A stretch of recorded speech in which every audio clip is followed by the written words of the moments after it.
দেশ চলে জনগণের ট্যাক্সের টাকায়, ভ্যাটের টাকায়। ক্ষমতায় যে যায়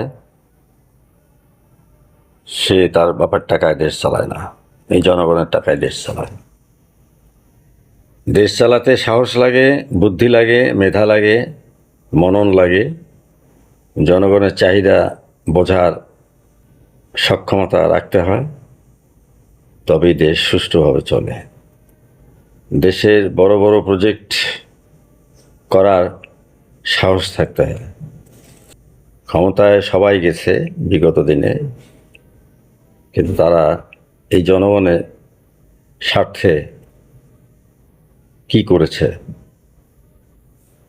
কাজেই দেশকে উন্নয়নের পথে এগিয়ে নিতে গেলে মেধার প্রয়োজন আছে, সাহসের প্রয়োজন আছে,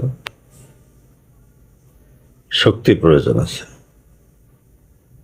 প্রোপাগান্ডা ছড়িয়ে কি লাভ? কোনো লাভ নেই।